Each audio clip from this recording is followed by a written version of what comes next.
ಮೊನ್ನೆ ಹೈದರಾಬಾದ್ ಮುಖ್ಯಮಂತ್ರಿ ಹೇಳ್ತಾರೆ, ಬೆಂಗಳೂರು ಕತೆ ಮುಗಿದೋಯ್ತು, ನಮ್ದೇನಿದ್ರು ಸಿಂಗಾಪುರ್ ಜೊತೆ ಫೈಟ್ ಅಂತ. ಸಿಲಿಕಾನ್ ಸಿಟಿ ವರ್ಲ್ಡಲ್ಲಿ ಇನ್ನೊಂದು ಗೊತ್ತಿರಲಿ ಸಭಾಧ್ಯಕ್ಷರೇ, ಬೆಂಗಳೂರನ್ನ ನಾವ್ಯಾರು ಕಾಪಾಡ್ತಾ ಇಲ್ಲ, ಬೆಂಗಳೂರನ್ನ ನಾವ್ಯಾರು ಉದ್ಧಾರ ಮಾಡ್ತಾ ಇಲ್ಲ. ದೇವ್ರು ಕೊಟ್ಟಿರೋ ಪ್ರಕೃತಿ ನಮ್ಮನ್ನು ಉದ್ಧಾರ ಮಾಡಿರೋದು, ಇಲ್ಲಿನ ಹವಾಮಾನ ನಮ್ಮನ್ನು ಉದ್ಧಾರ ಮಾಡಿರೋದು, ಇಲ್ಲಿ ನಾವು ಬದುಕ್ತಾ ಇರೋದು ಇಲ್ಲಿನ ಹವಾಮಾನದಿಂದ. ಅಂತ ದೇವ್ರು ಕೊಟ್ಟಿರೋ ಪ್ರಕೃತಿ ಮೇಲೆ ಸವಾರಿ ಮಾಡ್ತಾ ಇದ್ದೀವಿ. ನಾವು ಸವಾರಿ ಮಾಡ್ತಾ ಇರೋದು ಯಾರ ಮೇಲೆ? 2001ರಲ್ಲಿ ಇಡೀ ದೇಶ ತಿರುಗಿ ನೋಡೋಂಥ ಒಂದು ಸಿಲಿಕಾನ್ ಸಿಟಿ ಇವತ್ತು ಬಿಟ್ಟೋಗ್ತಾ ಇದ್ದಾರೆ. ಯಾವ ಉದ್ದೇಶಕ್ಕೆ ಬಿಟ್ಟೋಗ್ತಾ ಇರೋದು? ಮಳೆ ಬಂದು ನಿಂತ್ಕೊಂಡ್ರೆ ಕ್ಲೀನ್ ಮಾಡೋರಿಲ್ಲ, ನೋಡೋರ್ ಗತಿ ಇಲ್ಲ. ಇವತ್ತು ಹೈದರಾಬಾದ್ ಒಂದ್ ಕಡೆ ಕರೀತಾನೆ, ಬನ್ರಿ ನಿಮ್ ಬೆಂಗಳೂರಲ್ಲಿ ಇಲ್ಲ ಅಂತ. ಆಂಧ್ರದವನ್ ಕರೀತಾನೆ ಒಂದ್ ಕಡೆ, ಬನ್ರಿ ನಮ್ಮ ಆಂಧ್ರಾಗೆ ಅಂತಾನೆ. ಇವತ್ತು ಇಂಡಿಯಾದಲ್ಲಿ ಇಡೀ ಬೆಂಗಳೂರಿಗೆ 40 ವರ್ಷದಿಂದ ಸಭಾಧ್ಯಕ್ಷರೇ ತಮಿಳುನಾಡಿಂದ ಹೆಚ್ಚು ಲೇಬರ್ಗಳು ಬರ್ತಾ ಇದ್ದಿದ್ದು. ಇವತ್ತು ಇಂಡಿಯಾದಲ್ಲೇ ನಂಬರ್ 1 ಫಸ್ಟ್ ಪ್ಲೇಸ್ ಅಲ್ಲಿ ಇದೆ ಇಂಡಸ್ಟ್ರೀಸ್ ನಲ್ಲಿ ತಮಿಳುನಾಡು. ನಾವೇನಾಗಿದ್ದೀವಿ?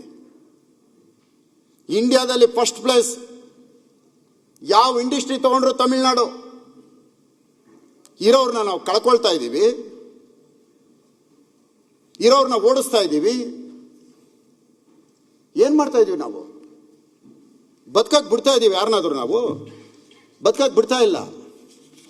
ಬಿಲ್ಡರ್ಗಳು, ನಾನು ಭ್ರಷ್ಟಾಚಾರದ ಬಗ್ಗೆ ಮಾತಾಡಲ್ಲ, ಬಿಲ್ಡರ್ಗಳು ಯಾಕೆ ಕಮ್ಮಿ ಆದ್ರು ಅಂತ ಕೇಳಿದೆ ನಾನು. ಬೆಂಗಳೂರಲ್ಲಿ ಭ್ರಷ್ಟಾಚಾರ ಕಮ್ಮಿ ಆಗೋಯ್ತು, ಅದಕ್ಕೆ ನಾವು ಹೋಗ್ತಾ ಇದೀವಿ ಅಂದ್ರು.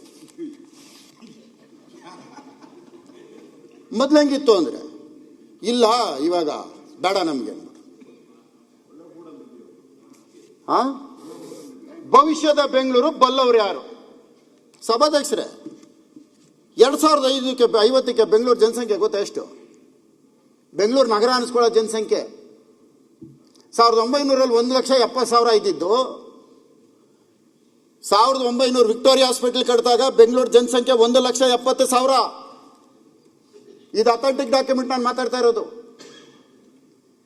2050ಕ್ಕೆ 3.5 ಕೋಟಿ ಬೆಂಗಳೂರು ಜನಸಂಖ್ಯೆ. 2050ಕ್ಕೆ ಗೊತ್ತಾ ಸಭಾಧ್ಯಕ್ಷರೇ? ನಾವೆಲ್ಲಿದ್ದೀವಿ? ಅದು ಮುಗಿಸಿ ಮುಂದತ್ನವ್ರು ಇರಿ ಸಭಾಧ್ಯಕ್ಷರೇ, ಕಂಕ್ಲೂಡ್ ಮಾಡಿ. ಇಲ್ಲ ಕಂಕ್ಲೂಡ್, ಈಗ ಮಾತಾಡ್ಬೋದು, ಕಂಕ್ಲೂಡ್ ಮಾಡಿ.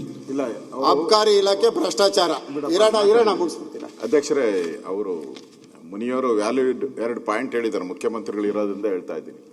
ನಮ್ಮ ಇಡೀ ನಾನು ಟ್ರಾನ್ಸ್ಪೋರ್ಟ್ ಮಿನಿಸ್ಟರ್ ಆಗಿದ್ದೆ, ನಮ್ದೆಲ್ಲ ವೆಹಿಕಲ್ಸ್ ಹೋಗುವಂಥದ್ದು ತುಮಕೂರು ರೋಡು. 70%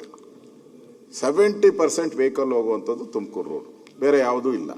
ಅದು ಜಂಕ್ಷನ್. ಅವ್ರು ಹೇಳಿದ್ದು ಯಾವುದದು? ಗರುಗುಂಟೆಪಾಳ್ಯ. That's a junction.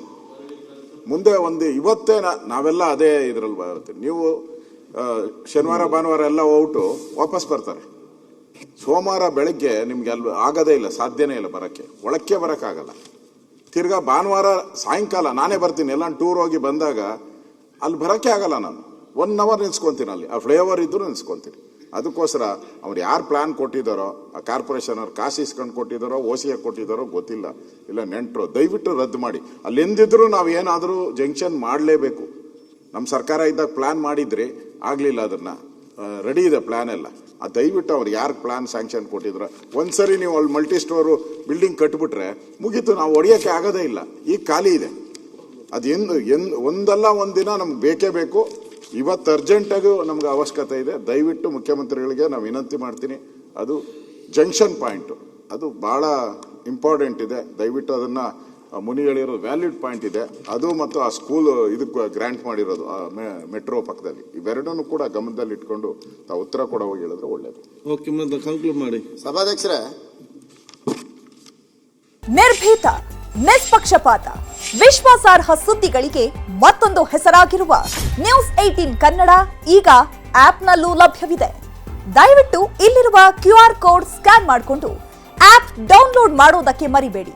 ನಿಮ್ಮ ಬೆಂಬಲ ಹೀಗೆ ಸದಾ ನಮ್ಮೊಂದಿಗಿರಲಿ. ಧನ್ಯವಾದ.